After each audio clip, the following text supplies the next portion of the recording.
Digital marketing నేర్చుకుని AI tools వాడుతూ డబ్బులు సంపాదించాలనుకుంటున్నారా? ఈ నెంబర్కి కాల్ చేయండి.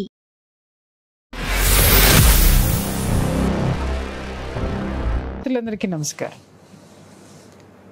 నిత్యం మన జీవితంలో ఎదురయ్యేటటువంటి న్యాయపరమైనటువంటి సవాళ్ళని, వాటికి సంబంధించినటువంటి మనకు వచ్చేటటువంటి సందేహాలకి ఎన్నో ఇంటర్వ్యూల్లో ఎన్నో సలహాలని, ఎంతో నాలెడ్జ్ని మనకి ఇచ్చినటువంటి అడ్వకేట్ నాగేశ్వరరావు పూజారి గారు మన ముందున్నారు. వారిని అడిగి ఈరోజు ఒక ముఖ్యమైన విషయానికి సంబంధించినటువంటి ఆ యొక్క ఇన్ఫర్మేషన్ తీసుకుందాం. సార్ నమస్తే. అది మిమ్మల్ని అడిగి తెలుసుకోవాలనే క్యూరియాసిటీ. ఫ్రెండ్షిప్ మ్యారేజ్ ఇది ఏంది సార్? ఫ్రెండ్షిప్ మ్యారేజ్ ఏంటి? ఇప్పుడు స్లీపింగ్ డైవర్స్ అన్నారు, గ్రే డివర్స్ అన్నారు, తర్వాత ఇంకొకటి ఏంటి సిల్వర్ డైవర్స్, సైలెంట్ డైవర్స్ అన్నారు. అయ్యో మనం మూడే మాట్లాడుకున్నాం, మీరు ఇంకేమో చెప్తున్నారు. ఇప్పుడు ఇదేంటి సార్? ఫ్రెండ్షిప్ డైవర్స్ ఏంటి? కాంట్రాక్ట్ మ్యారేజ్ తెలుసు, ఓకే. ఫ్రెండ్షిప్ మ్యారేజ్ ఏంటి సార్? ఫ్రెండ్షిప్ మ్యారేజ్ అనేది ఈ మధ్యలో కొత్తగా ట్రెండ్ అవుతున్న విషయం అన్నట్టు.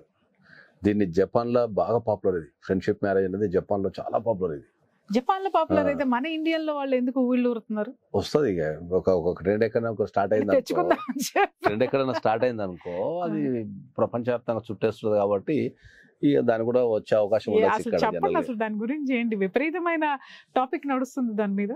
టాపిక్ అంటే ఏం లేదు దాంట్లో. ఫ్రెండ్షిప్ మ్యారేజ్ అనే పదంలోనే ఉంది.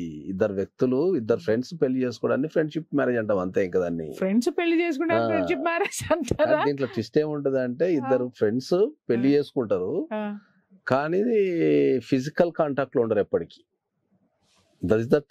అదే ఇద్దరు ఫ్రెండ్స్ పెళ్లి అంటాం కానీ ఫ్రెండ్షిప్ మ్యారేజ్ అని పెట్టక్కర్లేదు కదా. అందుకే చెప్తున్నా దాంట్లో ఎన్నో వేల లక్షల పెళ్లి అలాగే అంటున్నా. అందుకనే ఏమంటున్నావు అంటే, ఫ్రెండ్షిప్ మ్యారేజ్ అంటే ఏంటంటే, ఇద్దరు ఫ్రెండ్స్ పెళ్లి చేసుకుంటారు. చిన్నప్పటి నుంచో కాలేజ్ ఫ్రెండ్స్, స్కూల్ ఫ్రెండ్స్, ఇద్దరు పెళ్లి చేసుకుంటారు కానీ ఎటువంటి ఫిజికల్ రిలేషన్షిప్ లో ఉండరు వాళ్ళు. వీళ్ళ జీవితం ఎలాగా? వాళ్ళు ఒక ఫిజికల్ రిలేషన్ తప్ప మిగతా అన్ని అట్నే గడుపుతుంటారు. ఎందుకు చేసుకుంటారు సార్ పెళ్లి? ఎందుకు చేసుకుంటారు సార్ పెళ్లి? ఎందుకు చేసుకుంటారు అంటే, పెళ్లి అనేది సమాజం ముందడికి వెళ్ళడానికి గానీ, ఒక వ్యక్తి సార్ వీళ్ళ సంసారం లేకుండా ముందుకెట్టు వెళ్తుంది? పెళ్లి అనేది సృష్టికి దీంట్లో రెండు ఉన్నాయి. అదే చెప్తున్నది. ఒకటి ఫ్రెండ్షిప్ మ్యారేజ్ లో ఏంటంటే, కంపల్సరీ ఇద్దరు ఫ్రెండ్స్ పెళ్లి చేసుకోవాలా. There is no physical contact ఉంటుంది ఇద్దరి మధ్యలో. పిల్లల్ని వేరే మెథడ్స్ ద్వారా పిల్లల్ని కంటారు వీళ్ళు. IVF లు కానీ ఇంకా ఇతర మెథడ్స్ పిల్లల్ని కంటారు. అది ఫిజికల్ రిలేషన్ వల్ల పిల్లలు. ఇంకా ఈ కలియుగంలో ఎన్నెన్ని వినాల్సి వస్తుంది. లేదు, అది మంచి జపాన్ లో మంచి పాపులర్ మ్యారేజ్. అది ఏం పాపులర్ జపాన్ లో? వాళ్ళు ఇప్పుడు లవ్ మ్యారేజ్ అంటేనేమో ఇష్టాలు కలిస్తే చేసుకోవడం. జాగ్రత్త అయినా మీరు. ఇది మనకి ఇండియాలో ఏముంటది, మనకు రెండు రకాల మ్యారేజ్లు ఉంటాయి. మనకు ఒకటి లవ్ మ్యారేజ్, ఒకటి అరేంజ్ మ్యారేజ్. లవ్ మ్యారేజ్ అంటేనేమో ఇద్దరు వ్యక్తులు ఇష్టపడి, ఒకరినొకరు ఇష్టపడి, వాళ్ళ అభిరుచిలో ఏదో చేసుకున్నదని ఇష్టపడి చేసుకుంటారు. సో అరేంజ్డ్ మ్యారేజ్ అంటేనేమో ఇద్దరు పెద్దలు కుదిర్చి అన్ని రకాల మంచి చెల్లు చూస్తే చేసేది. ఫ్రెండ్షిప్ మ్యారేజ్ అంటే ఏంది? ఇక్కడ ఇష్టం ఉండదు, మంచి అండర్స్టాండింగ్ ఉండాలి ఇద్దరి మధ్యలో. చిన్నప్పటి నుంచి అన్ని దాచుకోవడాలు, అబద్ధాలు ఆడాలు, ఇంప్రెస్ చేయడాలు ఏమి ఉండవు కదా ఫ్రెండ్షిప్ లో. సో అట్లాంటిది ఏదైతే ఫ్రెండ్షిప్ ఒక ఫ్రెండ్ ని మ్యారేజ్ చేసుకుంటే అట్లా జీవితాంతం కలకాలం మంచిగా ముచ్చట అర్థం కాలేదు సార్. మళ్ళీ నాకు మైండ్ లో తొలుస్తుంది. మ్యారేజ్ అంటే అర్థం ఏంటని అడుగుతున్నాను నేను మీకు. చెప్పండి, మ్యారేజ్ అంటే అర్థం ఏముంటుంది చెప్పండి. పెళ్లి వివాహము అంటే అర్థం ఏంటి అంటున్న సొసైటీలో ఇద్దరు కలిసి సహజీవనం చేయడానికి, లీగల్ గా సహజీవనం చేయడానికి, ఒక ఇద్దరు వ్యక్తులు కలిసి ఒక ఇంటి కింద నివసించడానికి మ్యారేజ్ అంటాం మనం. వాళ్ళ సహజీవనం అంటే వాళ్ళ ఎక్కడికి వెళ్ళిపోతుంది, వాళ్ళ లీగల్ గా సహజీవనం చేయడానికి మ్యారేజ్ అంటారు. మ్యారేజ్ అంటాం మనం కదా. మరి ఇక్కడ అదే మ్యారేజ్ ని పెట్టుకుని నువ్వు వేరే నేను వేరే అనుకుంటూ ఇక్కడ ఫ్రెండ్షిప్ మ్యారేజ్ పెట్టుకొని, నేను వేరే వాళ్ళతో పిల్లలు కంట, నువ్వు వేరే వాళ్ళతో పిల్లలు కానీ మన ఇద్దరం కలిసి ఉందాము. వైపరీత్యం కాదా ఇది? ట్రెండ్ అంతే. ఇంకా దాన్ని ఏమనలేము. What do you mean by trend అండి? అరే ఇప్పుడున్న ఆధునిక ప్రపంచంలో మ్యారేజ్ అనేది చాలా స్ట్రెస్ఫుల్. చాలా మంది మ్యారేజ్ చేసుకోవడానికి పెళ్లి చేసుకుంటారు, ఒక కుటుంబం ఏర్పరచుకుంటారు. మీరు ఆ మ్యారేజ్ నే స్ట్రెస్ చేశారు. ఈ జనాలు ఏమనాలి? జనాలు స్ట్రెస్ చేసుకుంటున్నారు, వాళ్ళకి అండర్స్టాండింగ్ లేక ఇండివిజువాలిటీ పెరిగి స్ట్రెస్ చేసుకుంటున్నారు దాన్ని. దాని నుంచి ఇప్పుడు ఒకప్పుడు మ్యారేజ్ అంటే ఏంది? త్యాగం. ఒకరి కోసం ఒకరు త్యాగం చేసుకొని, ఒకరి కోసం ఒకరు ఎదురు చూసి, ఒకరి కోసం ఒకరు బతకడం అనేది మ్యారేజ్ అనేది బ్యూటిఫుల్ ఉంటుండే. అట్లా ఇప్పుడు మ్యారేజ్ అనేది ఏముంటది, ఇప్పుడు ఇప్పుడు జీవిత విధానం మారిపోయింది, టెక్నాలజీ మారింది, జీవించే విధానం మారిపోయింది కాబట్టి దాని నుంచి స్ట్రెస్ వచ్చేసింది జనాలకు. ఫుడ్ హ్యాబిట్స్ మారినాయి, వర్కింగ్ కల్చర్ మారింది, అన్ని రకాలుగా మారినాయి కాబట్టి అది ఒక్క మ్యారేజ్ ఫెయిల్ కావడానికి ఏ ఒక్క కారణాన్ని మనం చెప్పలేము.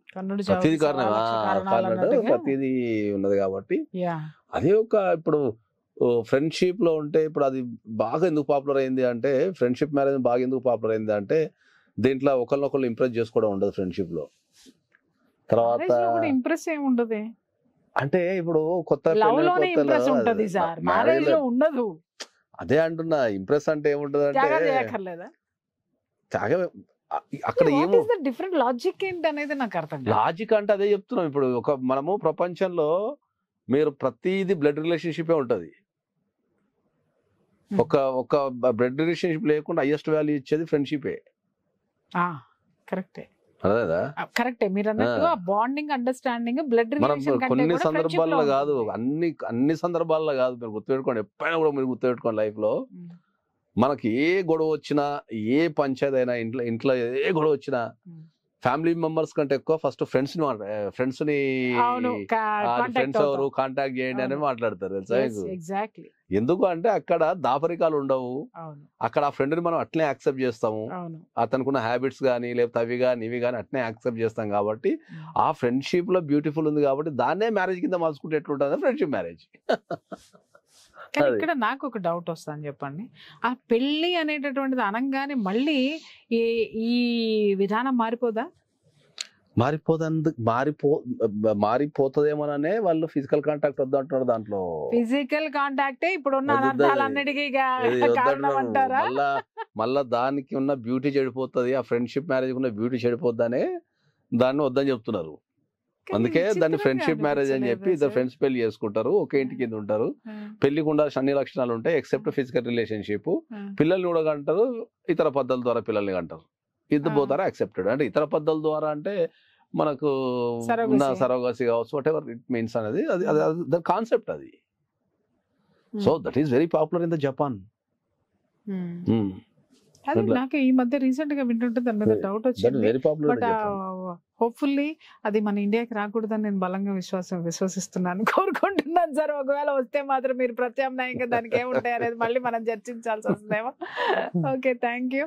చూసారు కదా ఫ్రెండ్స్, యాక్చువల్గా వివాహం అనేటటువంటిది ఎలాంటి కొత్త పుంతలు తొక్కుతుంది, అర్థం పర్థం లేనటువంటి విషయాలు, సంబంధాలు, బంధాలు, ఇవన్నీ కూడా మనుషులు పట్టించుకోకుండా ఎవరికి వాళ్ళు బ్రతుకుతుంటే అసలు వివాహం అనేటటువంటి పదానికి అర్థం మారిపోతుంది. కానీ దాన్ని కాపాడాల్సినటువంటి బాధ్యత ఈ తరానిదే.